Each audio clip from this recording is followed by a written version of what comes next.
வந்து பார்த்தீங்கன்னா அந்த பையன் கேரக்டர்லாம் வந்து பார்த்தீங்கன்னா 3D ஃபேஸ் மேப்பிங்லாம் வந்து பண்ணி ஒரு விஷயம் வந்து பண்ணியிருக்காங்க. அதில் அவ்வளோ எக்ஸ்பிரஷன் இருக்குங்க, அவ்வளோ வேலை இருக்குது.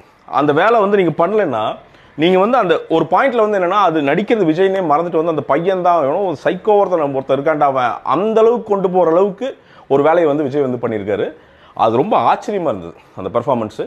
உசுறு கொடுத்து மனுஷன் நடிச்சிருக்கு. அப்படி இந்த 2 டான்ஸும் சரி, ஏன் வயசாகிட்டே இருக்குங்க, ஆனாலுமே வந்து பார்த்தீங்கன்னா இன்னும் ஸ்பீடு ஜாஸ்தி ஆகுது. அது எப்படிங்கிறது அது அவருக்கு மட்டும்தான் தெரியும். 110% டெடிகேஷனை போட்டு ஒரு வேலையை பண்ணியிருக்காரு. இந்த படத்தோட மொத்த நங்கூரம் வந்து விஜய் தான்.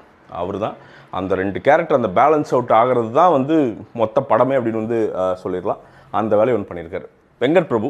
இந்த படத்தோட பாசிட்டிவ் ஏன்னா கமர்ஷியல் ஒரு ஃபார்முலா மிக்ஸ் பண்ண வந்துடுங்களா. இப்போ கண்டென்ட்டாக பண்ணுறது ஒரு விஷயம், கமர்ஷியலுக்குள்ளே ஒரு கண்டென்ட்டை கொண்டு வந்து அதில் ஒரு டெலிவரி ஒரு டிஞ்ச் ஆஃப் இதெல்லாம் போட்டு அது என்ன மேஜிக்னு புரியாத ஆனால் ஒர்க் ஆகும். அந்த மேஜிக் வந்து வெங்கட் பிரபு வந்து தெளிவாக பண்ணியிருக்காரு அப்படின்னு சொல்லலாம். படம் ஃபுல்லாக வந்து பார்த்திங்கன்னா எனக்கு ரொம்ப பிடிச்சது என்னென்னா ஆரம்பத்தில் ஒரு 30 மினிட்ஸ் வந்து பார்த்தீங்கன்னா படம் வந்து அப்படி ரேசியாக ஒன்று போயிட்டு அப்படி வந்து ஃபேமிலி மேட்டரில் ஜாலியாக அப்படி காரில் போகிறது, பசங்க கூட்ட பேசுறது, காலையில் வந்து பார்த்தீங்கன்னா நைட்டு சரக்கடிச்சிட்டு காலையில் வந்துட்டு முதல்ல பட்டையை போட்டுட்டு பையனுக்கு வந்து பார்த்தீங்கன்னா பட்டையை போட்டு விட்டு அவனை டார்ச்சர் பண்ணுறது அப்படின்ட்டு ஒரு ஜாலியான ஒரு குடும்பஸ்தனாக விஜய் வந்து பார்த்தீங்கன்னா ரொம்ப நாள் கழித்து ஃபன்னாக நிறைய விஷயங்கள் வந்து பண்ணியிருப்பார். அந்த போர்ஷன்லாம் வந்து பார்த்தீங்கன்னா அவ்வளோ பியூட்டிஃபுல்லாக இருக்கும். அது வந்து ரொம்ப ரொம்ப பிடிச்சி ரசித்து பார்த்த இடங்கள் அப்படின்னு வந்து சொல்லாங்க. படத்தோட பாசிட்டிவ் நிச்சயமாக சொல்லலாம். அது எப்படி அந்த ஃபர்ஸ்ட் 30 மினிட்ஸ் சம்திங்களோ அதே மாதிரி கடைசி 30 மினிட்ஸ் சொல்லலாம். சில கேமியோஸ் எல்லாம் ரொம்ப சர்ப்ரைசிங்காக செம்ம ஃப்ரெஷ்ஷான கேமியோஸ் எல்லாம் இருக்குது. ரொம்ப ரிவீல் பண்ண விரும்பல, ஆனால் ஆப்வியஸ்லி நீங்கள் ட்விட்டரில் அங்கே இங்கெல்லாம் வந்து பார்த்தீங்கன்னா ஸ்க்ரீன்ஷாட்டு வீடியோஸ் எல்லாம் பார்த்துருவீங்க. ஆனால் செம்மையாக பண்ணியிருக்காங்க. அது வந்து பயங்கரமாக ஒர்க் அவுட் ஆகுது.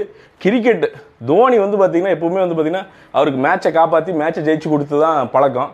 இதுலேயும் ஜெயிச்சு கொடுத்துருக்கு அப்படின்னு சொல்லலாம். அந்த இடத்துல வந்து அவர் இதெல்லாம் சிலதெல்லாம் ஒரு ரெஃபரன்ஸ் எல்லாம் வருது. அவர் வர்ற இடத்துல அங்கே ஜெயிச்சிருது படம். அது தெரில அந்த மனுஷனோட வைப் அப்படின்னு நினைக்கிறேன். அந்த வேலையை வந்து ஒன்று பண்ணியிருக்காரு சொல்லலாம். விஎஃப்எக்ஸில் எங்கே கிரெடிட் கொடுக்கணும் அப்படின்னா அந்த குட்டி விஜயோட அந்த விஎஃப்எக்ஸ் இருக்குல்ல, அந்த பையன் விஜயோட விஎஃப்எக்ஸ் இந்த யூஎஸில் பண்ண விஎஃப்எக்ஸ் அது வந்து உண்மையாலுமே தெளிவாக பண்ணியிருக்காங்க. அந்த டிஏஜிங் மேட்டரை வந்து தெளிவாக பண்ணி அதை வந்து ரொம்ப ஒரு துளி கூட பிசுறு இல்லாமல் ஒரு பாயிண்டில் நம்ம அந்த கேரக்டரோட மெர்ஜ் ஆகிற அளவுக்கு வந்து பார்த்திங்கன்னா ஒரு வேலையை செஞ்சு நமக்கு வந்து டெலிவரி பண்ணியிருக்காங்க. அது படத்துடைய மிகப்பெரிய பாசிட்டிவ் அப்படின்னு வந்து சொல்லலாம். படத்துடைய மிகப்பெரிய பாசிட்டிவ் யுவன் வந்து பார்த்தீங்கன்னா பாட்டில் விட்டதை பிஜிஎம்மில் பிடிச்சிருக்காரு அப்படின்னு சொல்லலாம். பழைய பாட்டோட சில மிக்சஸ் எல்லாம் வந்து பார்த்தீங்கன்னா நடுவில் ஒரு பிஜிஎம்மாக வந்து பார்த்தீங்கன்னா அப்படி பாட்டு வந்து மிக்ஸ் வந்து அப்படி ஒரு வேலை பண்ணியிருக்காரு. அது என்ன பண்ணாரு